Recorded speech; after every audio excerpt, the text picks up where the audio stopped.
Hi ಎಲ್ರಿಗೂ ನಮಸ್ಕಾರ ಮಾರ್ರೆ. ನನಗೆ ಫಸ್ಟ್ ಟೈಮ್ ನನಗೆ ಗಾಡಿಯಲ್ಲಿ ಹೊಪ್ಪತ್ತಿಗೆ ಹೆದರಿಕೆ ಆದ್ದು.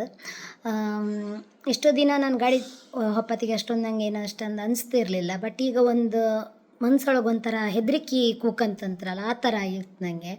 ಉಡುಪಿ ದಕ್ಷಿಣ ಕನ್ನಡದಲ್ಲಿ ಎಷ್ಟು ಆಕ್ಸಿಡೆಂಟ್ಗಳು ಕೇವಲ ಈ ರೋಡ್ ಪ್ರಾಬ್ಲಮಿಂದ ಎಷ್ಟು ಜನ ಸತ್ತೋಗ್ತಿದ್ರು ಅಲ್ಲ. ಹಾಗಾದ್ರೆ ಒಂದು ಸಾಮಾನ್ಯ ಪ್ರಜೆ ಸಾವಿಗಾದ್ರೆ ಯಾರಿಗೂ ಒಂದು ಅನಿಸೋದೇ ಇಲ್ಲ ಮಾರ್ರೆ. ಮಂತ್ರಿಗಳೆಲ್ಲ ಎಂತ ಮಾಡ್ತಾಯಿದ್ರಿ ನೀವು? ನಮ್ಮ ಉಸ್ತುವಾರಿ ಸಚಿವರಿಗೆ ಇದೊಂದು ಗಮನಕ್ಕೆ ಬತ್ತೇ ಇಲ್ಲ. ರೋಡ್ ಪೂರ ಹೋಯ್ತಲ್ದೆ ಎಲ್ಲ ಬದಿದು ಹೋಯ್ತು. ನಿಮಗೆ ರೋಡನ್ನು ಕರೆಕ್ಟಾಗಿ ಮಾಡೋಕ್ಕಾತಿಲ್ಲ, ಇನ್ನು ಫ್ಲೈಓವರ್ ಅದು ಇದು ಅಂದ್ಕೊಂಡೆಲ್ಲ ಮಾಡೋಕ್ಕೆ ಸ್ಟಾರ್ಟ್ ಮಾಡ್ತೀರಿ. ಗೊಂಬೆ ಕಣಂಗಿದ್ದು ರೋಡನ್ನೆಲ್ಲ ಅಗ್ದ ಹಾಕಿಟ್ಟಿರಿ ಅಲ್ಲ ಮಾರ್ರೆ. ಈಗ ನಿನ್ನೆ ಆದಂಥ ಕೂಳೂರಲ್ಲಾದ ಘಟನೆ ಪಾಪ ಎಷ್ಟೋ ಜನ ನಾನು ಹೇಳುವಂಥದ್ದು ಈಗ ಬೆಳಗಿನ ಜಾವ ಅವರಿಗೆ ಒಂದು ಡ್ಯೂಟಿಗೆ ಒಂದು ಕರೆಕ್ಟಾಗಿ ಟೈಮಿಗೆ ಹೊಯ್ಕಂದೇಳಿ ಹೇಳ್ಕೊಂಡು ಅವರು ಒಂದು ನಿಂತಿಷ್ಟು ಸ್ಪೀಡಲ್ಲೆಲ್ಲ ಹೋಗ್ತಾ ಇರ್ತಾರೆ. ಸೊ ಅವ್ರು ತಪ್ಪಂದೇಳಿ ಹೇಳೋದಿಲ್ಲ ನಾವು. ಕರೆಕ್ಟಾದ ಸಾರಿಗೆ ಈ ರೋಡನ್ನು ಕೊಡುವಂಥದ್ದು ನಿಮ್ಮ ಜವಾಬ್ದಾರಿ ಆಗಿರುತ್ತೆ. ರೋಡಿಗೆ ಅಂದೇಳಿ ಅಷ್ಟು ಕೋಟಿಗಟ್ಟಲೆ ಎಲ್ಲ ಸ್ಯಾಂಕ್ಷನ್ ಆಗ್ತಲ್ದ, ಅದನ್ನೆಲ್ಲ ಎಂತ ಮಾಡ್ತೀರಿ ನೀವು? ಹಂಗಾದ್ರೆ ಈ ಥರ ರೋಡ್ ಮಾಡಿ ಒಂದು ತಿಂಗಳು ಆಗ್ತಿಲ್ಲ ಅಷ್ಟೊತ್ತಿಗೆ ಪೂರ ಹೋಗಿರುತ್ತಲ್ಲ ಅದು. ಹಂಗಾರೆ ಎಂತ ನೀವು ರೋಡ್ ಹಾಳು ಮಾಡೋಕ್ಕೋಸ್ಕರವೇ ಮಾಡಿರ್ತೀರಿ ನೀವು? ಎಂಥ ರೋಡ್ ಮಾರೆ, ಒಂದು ಕರೆಕ್ಟಾಗಿ ಗಾಡಿಯಲ್ಲಿ ಹಾಪಕ್ಕಾಗ್ತ ಸರಿ ಕಟ್ಟಾಗಿ. ಈ ಸ್ಕೂಟಿಯವರಿಗಂತೂ ನಮಗಂತೂ ಸರಿ ಕಟ್ಟು ಹಾಪಕ್ಕೆ ಆಗ್ತಿಲ್ಲ. ಕಾರಲ್ಲಿ ಹಾಪೋರು ಬಿಡಿ, ಸ್ಕೂಟಿಯಲ್ಲಿ ಈಗ ನಾವು ಗಾಡಿ ಇತ್ತಂದರೆ ದೊಡ್ಡ ಗಾಡಿಯವರಿಗೆ ಅದೆಲ್ಲ ಲೆಕ್ಕವೇ ಅಲ್ಲ. ನಿಜವಾಗಿ ಕಾಮ್ಕೋರೆ ಎಲ್ಲ ಏನು ಮೈ ಮೇಲೆ ಬಂದರು ಕಣಂಗೆ ಮಾಡ್ತೀರಿ. ನಾವೆಲ್ಲ ಸಣ್ಣ ಏರು ಕಣಂಗೆ ಅವ್ರಿಗೆ ಅಲ್ದ, ಸೀದಾ ಬಪ್ಪದೆ ಮೈ ಮೇಲೆ. ಒಂಚೂರು ತಾಳ್ಮೆಯಿಂದ ಹೋಯ್ನಿ ಅತ್ಲಾಗೆ.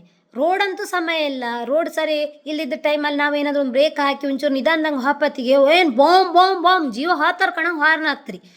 ಸ್ವಲ್ಪ ನಿಧಾನವಾಗಿ ಹೋಯ್ನಿ, ರೋಡ್ ಸಮಯ ಇಲ್ಲ, ಅರ್ಥ ಮಾಡ್ಕಣಿ. ಅವರಿಗಂತೂ ಮಂತ್ರಿಗಳಿಗಂತೂ ಅದು ಗೊತ್ತಾಗ್ತಿಲ್ಲ, ಏನು ನಮ್ಗೆ ಗೊತ್ತಿಲ್ಲ.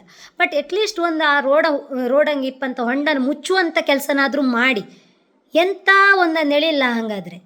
ನಂಗೆ ಇವತ್ತು ನಾನು ಹೋದಂಥ ರೂಟೆಲ್ಲ ಇರ್ಬೋದು, ಗಾಡಿಯಲ್ಲಿ ಹತ್ತಿರ ಬಪ್ಪತ್ತಿಗೆ ಒಂಥರ ಪುಕ್ಕು ಹೆದರಿಕೆ ಹಾಪಕ್ಕೆ ಸ್ಟಾರ್ಟ್ ಆಯ್ತು. ಎಲ್ಲಿ ನಾವು ಹೊತ್ತೊಂಬಂಗೆ ಅದು ಯಾಕಂದೇಳಿದ್ರೆ ಈಗ ಮೇಲ್ ಆಕ್ಸಿಡೆಂಟ್ ಗುಂಡಿ ಅಂತ ಹೇಳಿದ್ರೆ ಒಬ್ಬ ಏನು ಹೆಣ ಹುಗುಕ್ ಮಾಡ್ತಾರಲ್ಲ ಅಷ್ಟು ದೊಡ್ಡ ಗುಂಡಿ ಇತ್ತದ್ರಂಗೆ. ನೀವು ರಾಜಕಾರಣಿಗಳು ಮಂತ್ರಿಗಳೆಲ್ಲ ಬಪ್ಪು ಟೈಮಿಗೆ ಝೀರೋ ಟ್ರಾಫಿಕ್ ಎಲ್ಲ ಬದಿಯ ಪೊಲೀಸ್ ನಿಲ್ಲಿಸಿ ನೀವು ಝೀರೋ ಟ್ರಾಫಿಕ್ ಕೊಡ್ತೀರಿ. ಅಷ್ಟೊತ್ತಿಗೆಲ್ಲ ತೇಪ ಎಲ್ಲ ಹಾಕ್ತೀರಿ. ಈಗ ಹಾಕಿ, ಮಳೆಗಾಲ ಮುಗಿತಾ ಬಂತಲ್ಲ, ಈಗಾರು ಹಾಕಿ. ಸ್ವಲ್ಪ ಜನ ಇನ್ನಾರು ಸ್ವಲ್ಪ ಸಾವು ಕಮ್ಮಿಯೇ ಇಲ್ಲಿ. ನಾವು ಸಾರ್ವಜನಿಕರು ಹೇಳಿ ಸಾಕಾಗಿ ಹೊತ್ತು ನಮಗೆ. ಒಂದು ಸತ್ರ ಮೇಲೆ ಜೀವ ಹಾಪದಲ್ಲ, ಸ್ವಲ್ಪ ಈಗಲೇ ಒಂಚೂರು ಜೀವ ಏನಾದರೂ ಒಂದು ಹೊಂಡ ಮುಚ್ಚೋದ ಏನಾದರೂ ಒಂದು ಮಾಡಿ ಅತ್ಲಾಗೆ. ಎಂತ ಅಂದೇಳಿಲ್ಲ, ಎಲ್ಲ ರೋಡ್ ಅಗ್ದು ಬೆಚ್ಕೊಂಡಿರಿ ಮಾರ್ರೆ. ಎಂಥ ಒಂದು ಅವಸ್ಥೆ ಮಾರ್ರೆ. ಉಡುಪಿ ದಕ್ಷಿಣ ಕನ್ನಡ ಮಂಗಳೂರು ಬದಿಯೆಲ್ಲ ಹಾಪಕ್ಕೆ ಆಗ್ತಿಲ್ಲ ಇದು. ದಯವಿಟ್ಟು ಈ ವಿಡಿಯೋ ನಿಮ್ಮವರಿಗೆ ಬಂದರೆ ಅಂತಾದರೆ ಈಗಲಾದರೂ ಒಂದು ರೋಡನ್ನು ಸಮ ಮಾಡುವಂತಹ ಒಂದು ಕೆಲಸ ಮಾಡಿ. ಇನ್ನಾದರೂ ಜನರ ಜೀವ ಆದರೂ ಉಳಿಲಿ. ದಯವಿಟ್ಟು ನಿಮಗೆ ಕೈ ಮುಗ್ದಕ್ಕೆ ಅಂತ ಇದ್ದೆ ನಾನು. ಯಾಕಂದರೆ ನಿಮ್ಮ ಮನೆಯವ್ರು ಸತ್ತು ಇಪ್ಪದಲ್ಲ ಅಲ್ಲ, ಯಾವುದೋ ಒಂದು ಪಾಪದ ಜನದ ಸತ್ತೋ ಇಪ್ಪದಿಲ್ಲ. ನಿಮಗೆ ಯಾರನ್ನ ಕಳ್ಕೊಂಡ್ರೆ ನಿಮ್ಗೆ ಎಷ್ಟು ನೋವು ಆತ್ತೋ ಅಷ್ಟೋ ನೋವು ನಮಗೂ ಆತ್ತು. ದಯವಿಟ್ಟು ಇನ್ನಾದರೂ ಒಂದು ಆ ರೋಡನ್ನು ರಿಪೇರಿ ಮಾಡುವಂಥ ಕ್ರಮನ ಕೈಗೊಳ್ಳಿ. ಇಲ್ದಿದ್ರೆ ಆ ಹೊಂಡ ಮುಚ್ಚೋದಾದರೂ ಒಂದು ಮಾಡಿ.